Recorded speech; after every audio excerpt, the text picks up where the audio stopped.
बिस्मिल्लाहिर्रहमानिर्रहीम। अस्सलाम वालेकुम डियर स्टूडेंट्स। 10th क्लास के स्टूडेंट्स आजकल फेडरल बोर्ड के एनुअल अपने पेपर्स दे रहे हैं और नेक्स्ट इंशाल्लाह आप लोगों का बायोलॉजी का पीपीए है सैटरडे वाले दिन। और इससे पहले मैंने मॉडल पेपर जो है जो फेडरल बोर्ड की वेबसाइट पे था उसका सोल्यूशन अपलोड किया था और मैंने उस वीडियो में आपको बताया था कि इंशाल्लाह इंपॉर्टेंट प्रैक्टिकल्स और कुछ डाटा कुछ चीज़ें आपके साथ शेयर करूँगा नेक्स्ट वीडियो में। तो इंशाल्लाह इस वीडियो में हम कुछ इंपॉर्टेंट एक्सपेरिमेंट्स और उनसे रिलेटेड ही कुछ बातें इस वीडियो में बताऊँगा, तो वीडियो को गौर से ज़रा देखिएगा। तो सबसे पहले मेजर एक्सपेरिमेंट्स की बात कर लेते हैं, क्योंकि मेजर एक्सपेरिमेंट्स में से 12 मार्क्स का जो है वो आपका पेपर आएगा आउट ऑफ 20 मार्क्स। तो इसमें से अगर आप 12 मार्क्स ले लेते हैं, सिक्योर कर लेते हैं, तो मोर देन 50% मार्क्स आप वैसे ही ले लेते हैं।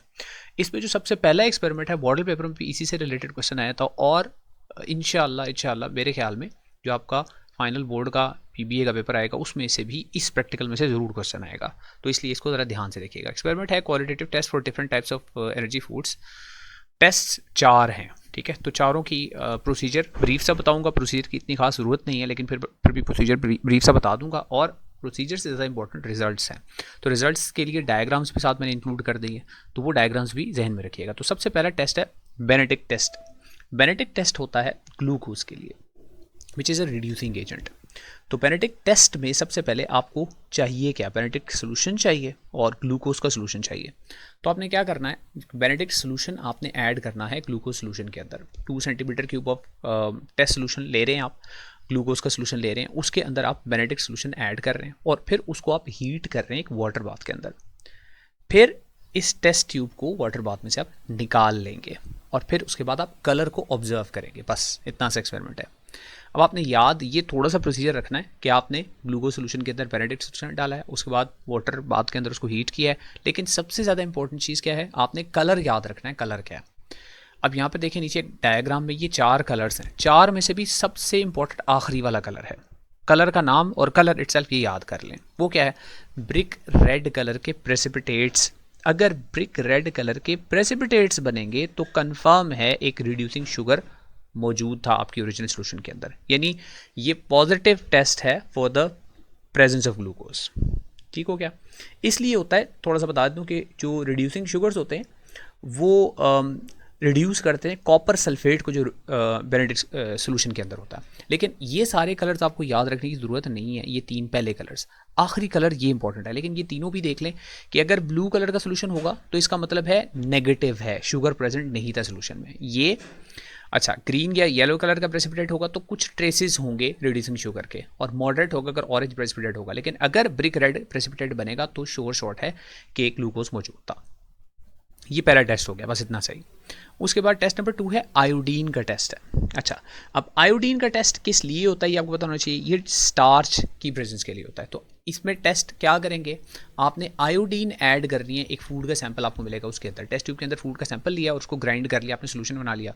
उसके अंदर आपने आयोडीन के चंद ड्रॉप्स जो है वो ऐड कर दिए। जब आपने आयोडीन के ड्रॉप्स ऐड किए हैं तो पॉजिटिव रिजल्ट क्या आएगा? अब पॉजिटिव रिजल्ट जो आएगा उसका अगेन आपने कलर याद कर लेना है कि अगर पॉजिटिव रिजल्ट आएगा तो ब्लू या ब्लैक कलर सोल्यूशन का चेंज हो जाएगा। अगेन इसके नीचे एक और डायग्राम में देख लें, ये पॉजिटिव रिजल्ट के लिए डार्क ब्लू या डार्क यानी ब्लैक कलर का सोल्यूशन का कलर चेंज हो जाएगा। लेकिन अगर कलर चेंज नहीं होता, रेडिश ऑरेंज ही रहता है, तो इसका मतलब है कि नेगेटिव है। इसमें जो आप टेस्ट कर रहे हैं स्टार्स, वो नेगेटिव है, स्टार्च प्रेजेंट नहीं है। प्रेजेंस पॉजिटिव का कलर आपने अगेन याद रखना है। तीसरा टेस्ट है हमारा इमल्शन का टेस्ट। अच्छा जी, अब इमल्शन टेस्ट अगेन आपने याद रखना है किसके लिए होता है, किस चीज़ की प्रेजेंस को डिटेक्ट करने के लिए होता है। तो इमल्शन टेस्ट होता है आपके लिए फैट्स के लिए, फैट्स की प्रेजेंस को डिटेक्ट करने के लिए होता है। और इसमें करेंगे क्या आप, सबसे पहले आपके पास सैंपल होगा अगेन फूड का। उस फूड के सैंपल को आपने टेस्ट ट्यूब में ले लिया। अब उसके अंदर सबसे पहले आपने एथनॉल ऐड करना है। 2 ml तकरीबन एथनॉल इसके अंदर ऐड कर देंगे, फूड के सैंपल के अंदर एथनॉल ऐड कर देंगे। एथनॉल ऐड करने के बाद इसको शेक करेंगे अच्छी तरह। फिर इसको आपने एक और टेस्ट ट्यूब के अंदर पोअर इन कर देना है, दूसरी टेस्ट ट्यूब के अंदर इसको डाल देना है जिसमें पहले से पानी मौजूद होगा, वाटर मौजूद होगा। यानी पहले एथनॉल डालेंगे और फिर उस पूरी सोल्यूशन को शेक करके आपने एक और टेस्ट ट्यूब के अंदर, जिसके अंदर पहले से वाटर मौजूद है, उसके अंदर ऐड कर देंगे। अगर वाटर वाले टेस्ट ट्यूब में ऐड करने के बाद एक मिल्की इमल्शन बन जाता है तो पॉजिटिव रिजल्ट है फैट्स के लिए, वरना नहीं है। अब अगेन इसका भी देख लें, नीचे एक और डायग्राम में कलर मैंने क्लियर कर दिया है कि इमल्शन इस तरह का इमल्शन का कलर, बाज़ औक़ात ऐसा आता है कि आपको डायग्राम दे देते हैं और डायग्राम से आपको बताते हैं कि बताएं कि पॉजिटिव है या नेगेटिव रिजल्ट है। तो इस किस्म की डायग्राम आ जाए वो भी, या नाम भी आपको याद होना चाहिए। नाम इसका क्या है कि इमल्शन ऑयल और वाटर का बनेगा और ये मिल्की इमल्शन इसको बोलते हैं। तो ये याद रख लेना आपने कि ये आपकी ऑब्जर्वेशन ये मिलेगी। ट्रांसलूसेंट इमल्शन भी बोलते हैं, मिल्की इमल्शन भी बोलते हैं, दोनों बातें ठीक है इसके लिए। अच्छा जी, उसके बाद आखिरी टेस्ट है वो है प्योरिट टेस्ट। अब ये भी अगेन आपको पता होना चाहिए किसकी प्रेजेंस के लिए। ये प्रोटीन्स को आपने फूड सैंपल के अंदर प्रोटीन का टेस्ट करना है उसके लिए है। अब इसके अंदर क्या करेंगे आप, दो तरीके हैं इसके अंदर। एक है जो नाम ही है इसका प्योरिट है, तो रीएजेंट ही आप यूज़ करते हैं प्योरिट रीएजेंट। वो सबसे सिंपल मेथड है कि आपके पास फूड का सैंपल है, उसके अंदर आप ब्यूरेट रीएजेंट ऐड कर देते हैं। जब आप ब्यूरेट रीएजेंट ऐड करते हैं और शेक करते हैं, शेक करने के बाद कलर चेंज हो जाता है। कलर चेंज होकर अगर पर्पल कलर आ जाता है तो प्रेजेंस ऑफ प्रोटीन जो है वो कंफर्म हो जाती है। एक तो ये तरीका है। दूसरा तरीका ये है कि आप इसके अंदर पहले सोडियम हाइड्रोक्साइड, यानी आपके पास ओरिजिनल जो टेस्ट ट्यूब है उसके अंदर आप ऐड करते हैं सोडियम हाइड्रोक्साइड। स्टार्ट में इसके अंदर आप NaOH ऐड करते हैं, NaOH ऐड करते हैं। उसके बाद आप इसके अंदर कॉपर सल्फेट ऐड करते हैं, कॉपर सल्फेट CuSO4 ऐड करते हैं और अगेन यही कलर चेंज आ जाता है। तो ये दो मेथड्स हैं, दोनों में से कोई भी मेथड गिवन हो, एंड रिजल्ट अगेन आपने याद करना है कि जो इनिशियल कलर था वो चेंज होकर पर्पल कलर हो गया, तो पॉजिटिव रिजल्ट आ जाएगा प्रोटीन का। अब ये चारों टेस्ट मैंने एक टेबल के अंदर भी नीचे लिख दिए हैं, तो अगर आप इस टेबल का स्क्रीनशॉट ले लें और इसी को याद कर लें, ये भी आपके लिए आसान हो जाएगा। तो मैंने डायग्राम्स भी बता दी, डायग्राम्स बाद में वीडियो को पॉज करके देख लीजिएगा डायग्राम, और इसका बेशक स्क्रीनशॉट ले लें और ये ऐसे ही याद कर लें। देखें चारों टेस्ट मैंने लिख दी हैं, बेनेडिक्ट टेस्ट। अब ये टेस्ट आपको इसमें से जैसे मॉडल पेपर में था ना, कोई एक कॉलम इसमें से आपको वो खाली छोड़ देंगे, यानी इस पहली रो में से ये हो सकता है पहले दोनों खाली छोड़ दें, ये दोनों आपको बता दें, या ये दोनों खाली छोड़ दें और पहले दोनों आपसे, मतलब इस पूरे टेबल में कुछ भी आपको अननोन हो सकता है, इसलिए पूरा टेबल आपको पता होना चाहिए। बेनेडिक्ट टेस्ट में फूड सैंपल क्या यूज़ करें, ऑब्जर्वेशन क्या आएगी और आप कंक्लूजन क्या इन्फर करेंगे उससे। इसी तरह आयोडीन टेस्ट में, इमल्शन टेस्ट में, प्योरिट टेस्ट में मैं एक्सप्लेन भी ये सारा कुछ कर चुका हूँ। तो ये एक्सपेरिमेंट नंबर 1 भी इंपॉर्टेंट चीज़ें थी। अब जल्दी से आगे चलते हैं अगले एक्सपेरिमेंट। एक्सपेरिमेंट नंबर 2 है study the effect of temperature and pH rate of enzyme catalysed reaction. कोई लंबी चौड़ी डिटेल नहीं, इसमें सिर्फ दो बातें हैं जो आपने याद रखनी है। अच्छा, एक्सपेरिमेंट में हम क्या करते हैं कि टेम्परेचर का इफेक्ट और pH का इफेक्ट हमने चेक करना होता है एक रिएक्शन का जो कि एंजाइम कैटालाइज्ड, और यहाँ पर हमने एमाइलेज को यूज़ किया है ऑन स्टार्च। ये हमारा मॉडल एक्सपेरिमेंट ये होगा। लेकिन आप उसमें याद क्या आपने रखना है, याद ये रखना है कि रेट ऑफ रिएक्शन जो है ना ये टेम्परेचर पर भी डिपेंड करता है और pH पर भी डिपेंड करता है। अब टेम्परेचर पर डिपेंड करने का क्या मतलब है कि टेम्परेचर इंक्रीज करने से initially rate of reaction increase करता है। ये नीचे एक ग्राफ भी बना हुआ है, ये देख लें, बल्कि ग्राफ से पहले ये अपरेटस नोट डाउन कर लें इन केस के कभी आपसे अपरेटस भी पूछ लिया जाए। तो ये सेट ऑफ अपरेटस है कुछ जो इस एक्सपेरिमेंट में यूज़ होता है। अच्छा, उसके बाद ग्राफ में देखें आपको क्या पता चल रहा है कि इनिशियली रेट ऑफ रिएक्शन कम है जब टेम्परेचर की वैल्यू लो है, और जैसे जैसे टेम्परेचर इंक्रीज होता है रेट ऑफ रिएक्शन इंक्रीज होता चला जाता है। लेकिन फिर आप देखें कि एक मैक्सिमम वैल्यू पर ये टेम्परेचर पहुंचता है जिसको हम ऑप्टिमल टेम्परेचर बोलते हैं, और ये एग्जैक्टली 40 डिग्री सेल्सियस है। इसका मतलब है कि each enzyme has an optimum temperature, जो यहाँ पर 40 डिग्री सेल्सियस मेंशन्ड भी है, ऑप्टिमम टेम्परेचर जिस पर रेट ऑफ रिएक्शन मैक्सिमम होता है। तो ये एक बात याद रखनी है। इसके बाद टेम्परेचर तो बढ़ रहा है लेकिन रेट ऑफ रिएक्शन कम हो रहा है। अब रेट ऑफ रिएक्शन के कम होने की रीज़न याद रखनी है। पहली बात क्या याद रखनी है कि ऑप्टिमल टेम्परेचर है 40 डिग्री सेल्सियस, वहाँ पे रेट ऑफ रिएक्शन मैक्सिमम होता है। उसके बाद टेम्परेचर इंक्रीज करने से एक्टिविटी एंजाइम की वो डिक्रीज हो जाती है। रीज़न उसकी क्या है? रीज़न उसकी है डीनेचुरेशन ऑफ दी एंजाइम। ये याद रख लें बस। टेम्परेचर को 40 डिग्री से बियॉन्ड जब आप करेंगे तो रेट ऑफ रिएक्शन कम हो रहा है या एंजाइम एक्टिविटी जो है वो डिक्रीज कर रही है। अच्छा, दूसरी बात इसी एक्सपेरिमेंट में हम चेंज करते हैं pH को, और pH को चेंज करके देखते हैं कि रेट ऑफ रिएक्शन पे क्या इफेक्ट पड़ता है। तो ये भी अगेन देख लें कि इनिशियली जब pH जो है वो कम है, यानी 4 या 5 है या 3 है इवन, वो एसिडिक कंडीशंस होती हैं, उसमें रेट ऑफ रिएक्शन स्लो होता है। उसके बाद रेट ऑफ रिएक्शन इंक्रीज करता है तकरीबन 7 से 8 की तरफ से, 8 नहीं होना चाहिए, थोड़ा सा इसको 7 की तरफ होना चाहिए। अप्रॉक्सीमेटली 7 पर जाकर वो ऑप्टिमल pH की वैल्यू होती है, उस पर रेट ऑफ रिएक्शन मैक्सिमम होता है। और उससे आगे यानी जब पीएच की वैल्यू और इंक्रीज करेंगे तो फिर भी rate of reaction again decrease करता है। और इसकी भी रीज़न याद रख लेनी है कि ऑप्टिमम पीएच से ज़्यादा जब पीएच होगी तो फिर उससे क्या होता है, एक्टिव साइट का स्ट्रक्चर जो है वो चेंज हो जाता है।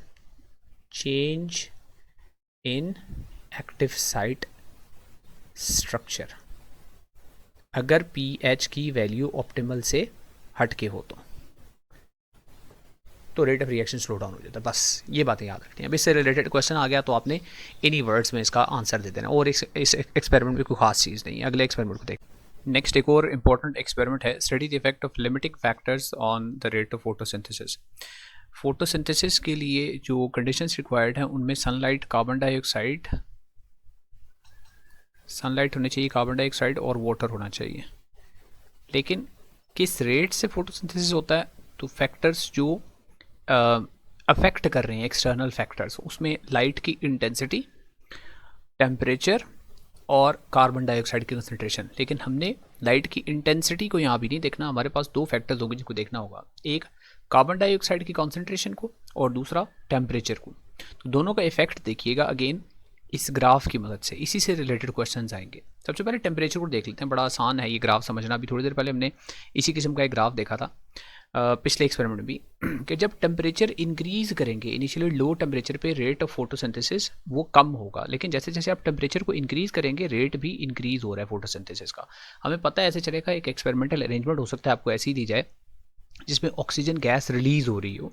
There oxygen gas plants release करते हैं, तो प्लांट अगर एक कंट्रोल्ड इन्वायरमेंट के अंदर प्लांट अगर रिलीज कर रहा है बबल्स ऑफ ऑक्सीजन, हम उस ऑक्सीजन जो रिलीज हो रही है उसके बबल्स से पता लगा सकते हैं रेट ऑफ रिएक्शन, ये रेट ऑफ फोटोसिंथेसिस। तो टेम्परेचर को इंक्रीज करने से ये रेट इंक्रीज होगा, लेकिन अगेन आप देखेंगे एक ऑप्टिमल वैल्यू तक जाकर, एक मैक्सिमम वैल्यू तक जाकर उसके बाद टेम्परेचर बढ़ाने से ये डिक्रीज होना शुरू हो जाता है वापस।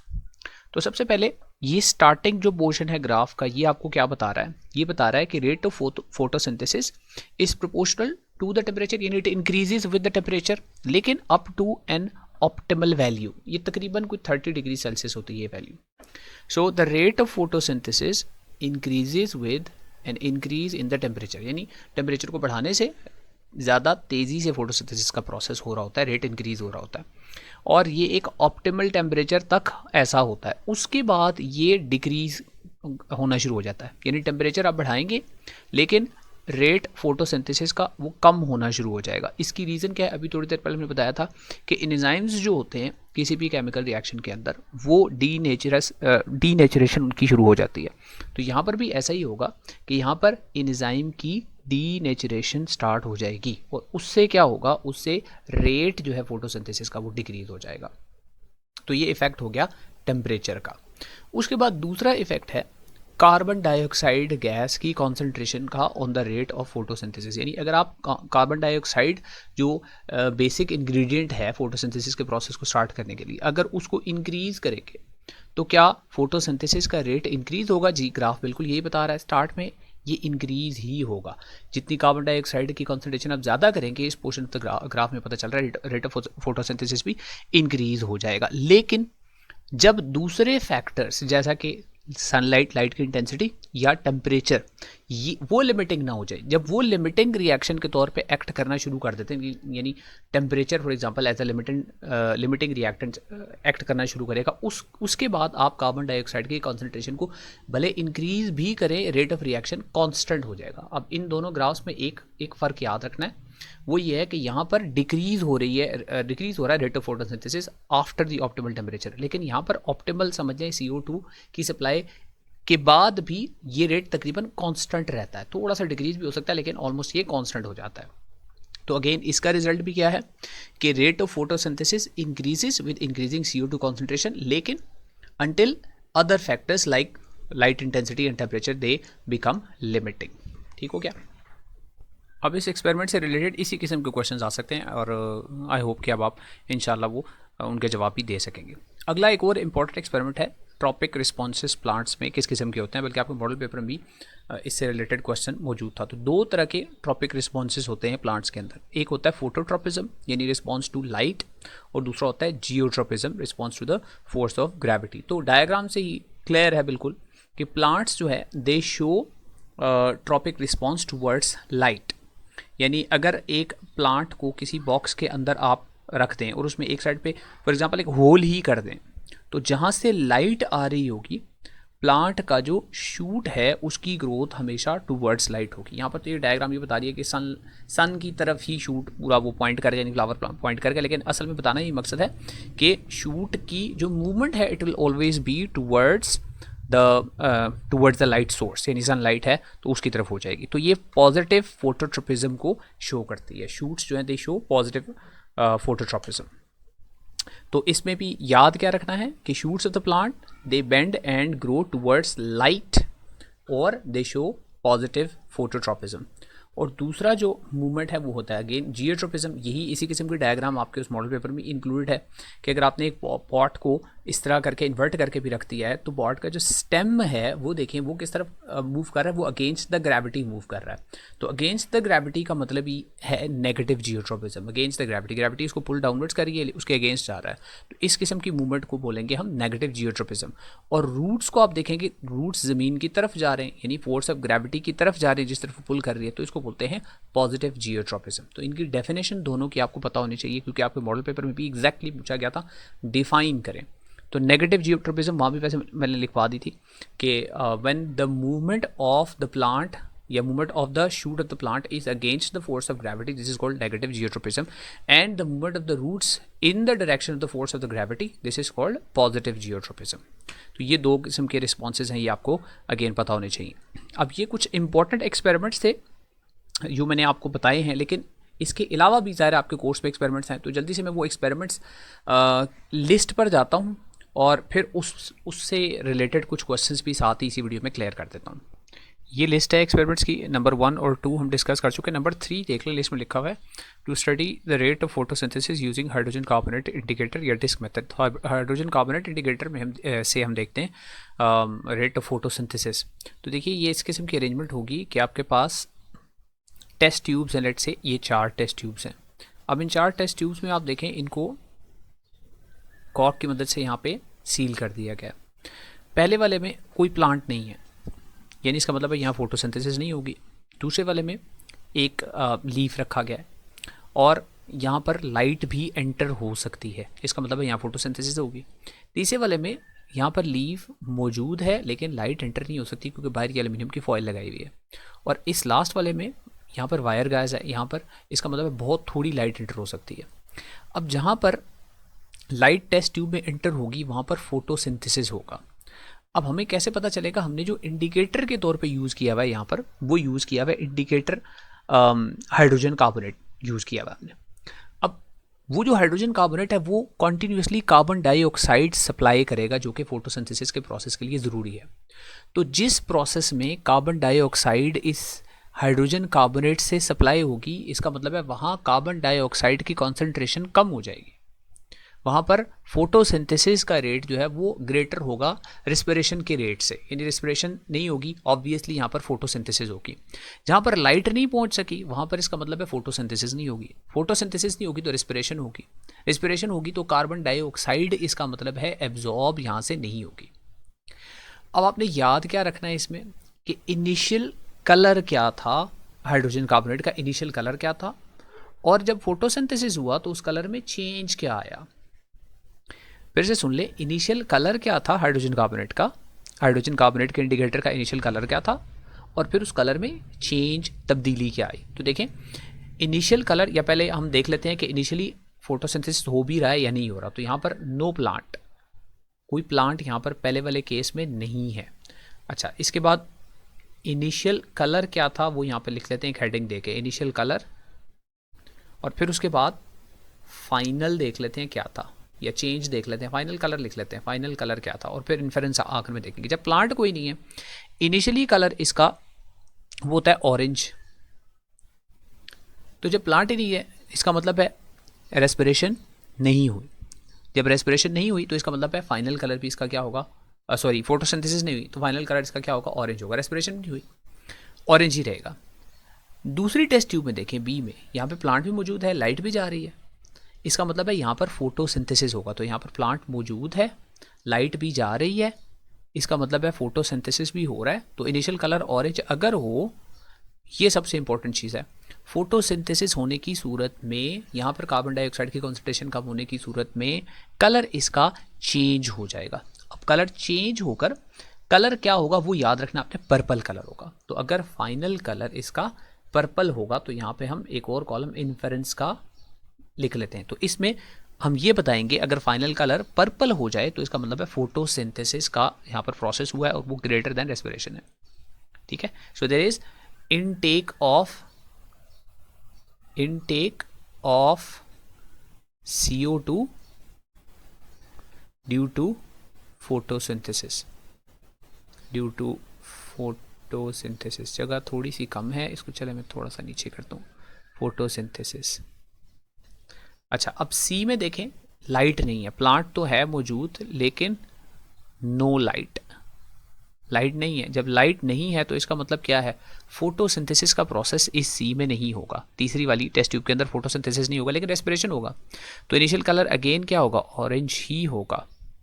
लेकिन अब चूंकि फोटोसिंथेसिस के बजाय यहाँ पे रेस्पिरेशन होगा तो इसका कलर चेंज हो जाएगा, येलो, ऑरेंज से येलो हो जाएगा। तो जब ये ऑरेंज से येलो हो जाए तो आप क्या बताएंगे, अब इसमें इन्फेरेंस क्या करेंगे, इसका इन्फेरेंस ये होगा नो फोटोसिंथेसिस, क्योंकि लाइट नहीं है। ठीक है, तो रिलीज ऑफ CO2 यहां पर, रिलीज ऑफ CO2 और रीजन में साथ लिख देता हूं, बिकॉज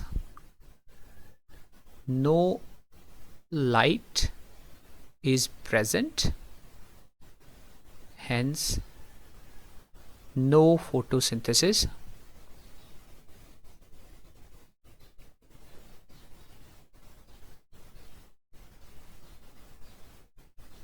and only respiration।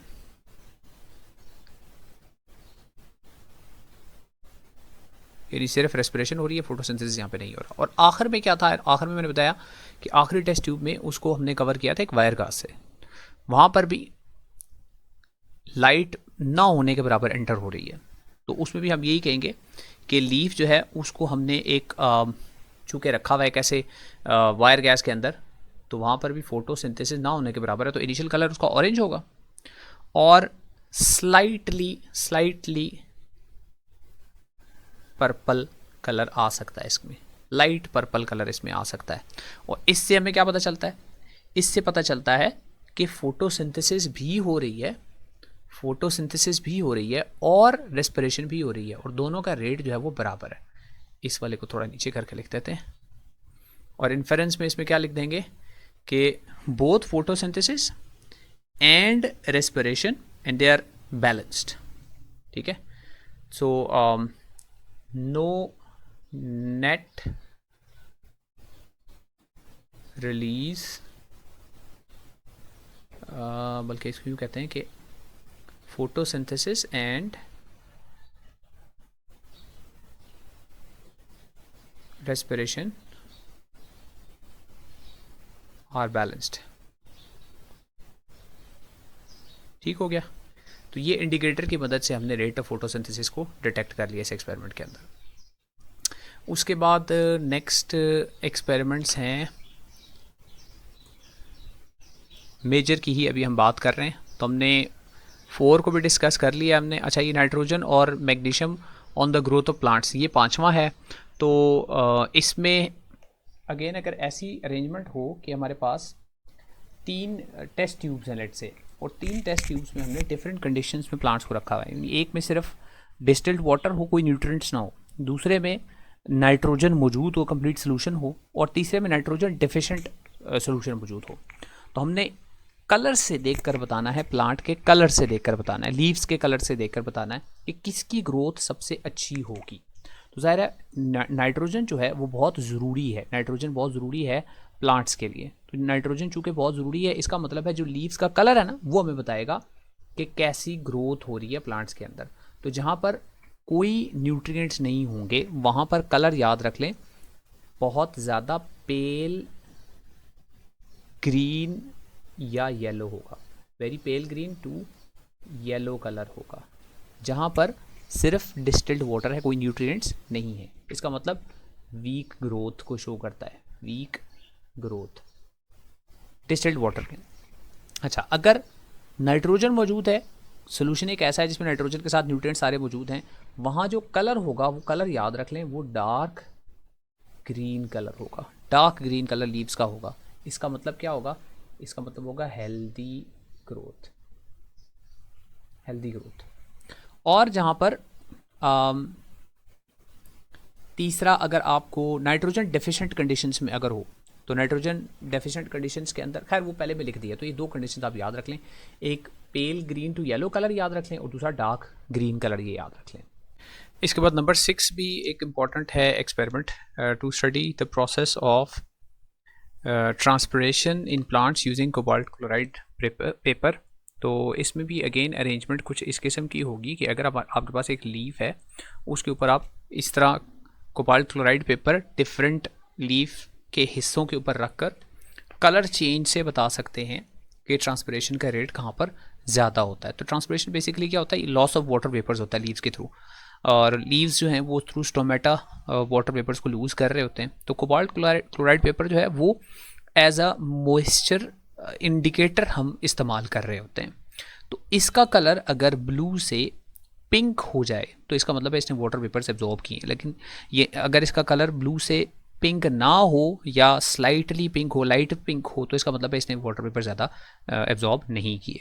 तो इस एक्सपेरिमेंट में आपने बेसिकली कलर चेंज देखकर बताना है, और याद क्या रखना है कि जो अपर पोर्शन है ना लीव्स का, यहाँ पर कलर चेंज नहीं होगा, कम होगा। यानी इसका मतलब क्या है कि जो ट्रांसपिरेशन का रेट है वो upper portion of the leaf जो है उसमें या अपर एपिडर्मिस के अंदर रेट स्लो होता है, और लोअर एपिडर्मिस के अंदर ट्रांसपिरेशन का रेट जो है वो हायर होता है। तो कलर चेंज एक तो याद रख लेना है, कलर चेंज अगर ब्लू से पिंक हो रहा हो तो इसका मतलब है रेट जो है वो ट्रांसपिरेशन का ज़्यादा है, और अगर ब्लू ही रहे या लाइट पिंक हो तो इसका मतलब है रेट ऑफ ट्रांसपिरेशन जो है वो कम है। और रीज़न भी उसकी है कि स्टोमेटा जो है वो लोअर एपिडर्मिस के अंदर स्टोमेटा ज़्यादा होते हैं और अपर एपिडर्मिस के अंदर स्टोमेटा जो है वो निस्बतन कम होते हैं।